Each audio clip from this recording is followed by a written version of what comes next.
Hey everyone, कैसे हैं आप सब। उम्मीद करता हूँ अच्छे होंगे, साथ ही आपकी तैयारी भी अच्छी चल रही होगी। तो मेरे आज के दिन की शुरुआत होती है सुबह 4:30 बजे। जल्दी से तैयार होकर मुझे निकलना होगा लाइब्रेरी के लिए, लेकिन लाइब्रेरी जाने से पहले मैं जाऊँगा पार्क में आधे घंटे लगभग एक्सरसाइज वगैरह करके उसके बाद मैं लाइब्रेरी पहुँचूंगा। जिस वक्त मैं लाइब्रेरी पहुँचा लगभग समय हो रहा था 5:30 और देखा तो ऑलरेडी 2 योद्धा मैदान में डटे हुए थे 4:30 बजे ही आकर। तो चलिए जल्दी चलते हैं अपनी सीट पर और स्टार्ट करते हैं महासंग्राम।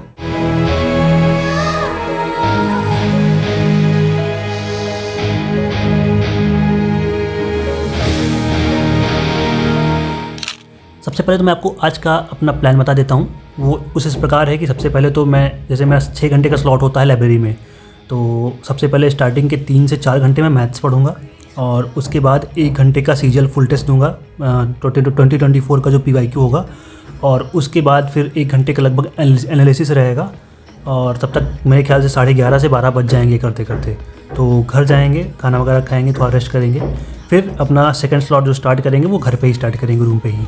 घर पहुंच के आज मैं रीजनिंग करूंगा, रीजनिंग के बाद साइंस करूंगा क्योंकि NTPC का एग्ज़ाम भी आने वाला है, तो साइंस रहेगा। और साइंस के बाद मैं प्रैक्टिस करूंगा PYQ, जनरल अवेयरनेस को जो PYQ होंगे तो वो बुक से सॉल्व करूंगा क्वेश्चंस। तो कुछ इस प्रकार रहने वाला है। उसके अलावा वीडियो के एंड में अपना मैंने मॉक स्कोर भी डाला हुआ है, तो मेक श्योर कि आप वीडियो के एंड तक बने रहें। तो चलिए शुरू करते हैं। तो चलो फटाफट लाइक वाला बटन दबा दो। साथ ही अगर अभी तक सब्सक्राइब नहीं किया है तो ये अपने आप में पाप किया है, और पाप का प्रायश्चित करने का एक ही तरीका है कि बटन दबाओ सब्सक्राइब वाला फटाफट, क्योंकि अब महाकुंभ खत्म हो गया है, वहाँ जाके पाप नहीं साफ होगा, यहीं होगा जो होगा।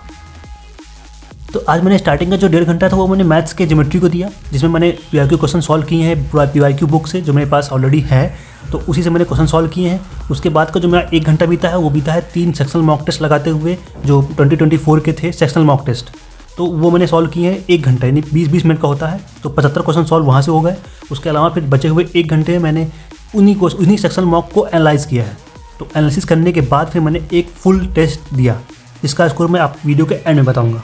और मैथ में एक्यूरेसी तो हमेशा से अच्छी थी, लेकिन जो समस्या आती थी वो टाइम से क्वेश्चन सॉल्व नहीं होते थे। 25 क्वेश्चन करने होते हैं, टाइम कम होता है, बट वो धीरे धीरे बहुत अच्छे से इंप्रूव हो रहा है। 12 बजे के आसपास मैं घर वापस पहुंच चुका था। मैंने खाना खाया, थोड़ी देर रेस्ट किया। रेस्ट करने के बाद फिर मैंने स्टार्ट किया दूसरा स्लॉट, जिसमें था रीजनिंग। और रीजनिंग के लिए मैंने उठाई है किरण पब्लिकेशन की लेटेस्ट एडिशन जो 2025 की है, वो बुक जो AI इनेबल्ड है। मतलब बुक के साथ आपको AI के फीचर्स काफ़ी सारे मिल जाते हैं। जैसे आपको पर्सनलाइज प्रैक्टिस करना हो तो उसके लिए आप सिमिलर टाइप के जो MCQs हैं क्रिएट कर सकते हो। इंस्टेंट फीडबैक आप ले सकते हो अपने जो मिस्टेक्स की हैं अपने क्वेश्चंस में, उस सब के लिए। तो बहुत सारे इस्तेमाल आप कर सकते हैं AI के लिए, AI को यूज़ करते हुए। और साथ ही इस बुक में क्वेश्चंस चैप्टर वाइज और साथ ही टाइप वाइज अरेंज्ड हैं। उसके अलावा आपको बुक में सभी क्वेश्चंस के डिटेल सोल्यूशन के साथ साथ ट्रिक सोल्यूशन मिल जाते हैं जो आपको एग्जाम हॉल में अप्रोच करना है जिस सोल्यूशन के साथ। तो इस वजह से आप ये बुक दोनों के लिए हेल्पफुल हो जाती है, वो चाहे आप फ्रेशर हो चाहे रिपीटर हो। तो आज रीजनिंग में मैंने किया है, पहले आधे घंटे मैंने किया है कंप्लीट द फिगर वाला, और उसके अलावा फिर आधे घंटे मैंने किया है फिगर सीरीज के क्वेश्चंस, क्योंकि फिगर सीरीज के क्वेश्चन काफ़ी बार ट्रिकी हो जाते हैं और इस वजह से फिगर सीरीज के क्वेश्चन अटेम्प्ट नहीं हो पाते कई बार मॉक में या फिर एग्जाम में। तो रीजनिंग पर मैंने स्टार्ट किया है साइंस, क्योंकि साइंस ज़रूरी है RRB NTPC के लिए, और सुनने में आ रहा है कि अप्रैल में स्टार्ट हो जाएगा ग्रेजुएशन वाला, तो वो भी बहुत ज़रूरी है। और 10+2 वाला होगा शायद मई में। तो साइंस, क्योंकि साइंस का वेटेज अच्छा खासा रहता है, 1/4 पोर्शन रहता है GS का, कोई 40 नंबर की आती है GS, उसमें से 10 नंबर का एटलीस्ट साइंस आएगी, तो बहुत अच्छा वेटेज है। तो साइंस बहुत ज़रूरी है, तो मैं प्रीवियस ईयर क्वेश्चन सॉल्व कर रहा हूँ साइंस के। और साइंस में भी मैंने उठाया केमिस्ट्री, और केमिस्ट्री के मैंने स्टार्टिंग के 3 चैप्टर से क्वेश्चन सॉल्व कर लिए हैं ब्लैक बुक से।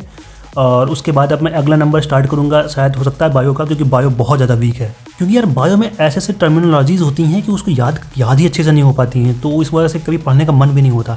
बट अब एग्ज़ाम देना है तो क्वालिफाई करने के लिए थोड़ा बहुत पढ़ना तो पड़ेगा ही, रटना पड़ेगा ही, तो वो भी स्टार्ट करेंगे, अगला नंबर उसी के लगाएंगे। तो अब चल पड़े हैं आज के अपने आखिरी पड़ाव पर, आज का लास्ट स्लॉट, और वो है जनरल अवेयरनेस के PYQ क्वेश्चन सॉल्व करना, और उसमें भी स्टैटिक GK का स्पोर्ट्स वाला सेक्शन। तो उसके मैंने क्वेश्चन आज सारे सॉल्व कर लिए हैं जो पिछले कुछ सालों में SSC के एग्जाम्स में आए हैं स्पोर्ट्स से रिलेटेड सारे। हालांकि कुछ क्वेश्चंस इरेलेवेंट हो चुके हैं आज के टाइम पे, जो पिछले क्योंकि कुछ क्वेश्चंस ऐसे भी रहे हैं जो करंट अफेयर्स को ऐसे ध्यान में रखते हुए बनाए गए थे, स्टैटिक के नहीं थे, तो वो सब क्वेश्चन इरेलेवेंट हो चुके हैं, तो इग्नोर करता है।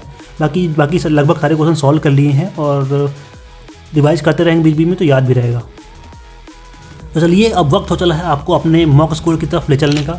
तो ये है मॉक टेस्ट स्कोर जो है मैं दिया था 9 सितंबर शिफ्ट 1 2024 का। मॉक का एवरेज स्कोर थोड़ा सा बड़ा है, 135 के आसपास रहता था, अब 140 के आसपास पहुंच चुका है। तो चलिए आज के लिए इतना ही, फिर मिलते हैं किसी नए वीडियो में किसी नए ब्लॉग के साथ। तब तक के लिए टाटा बाय बाय, पढ़ते रहिए।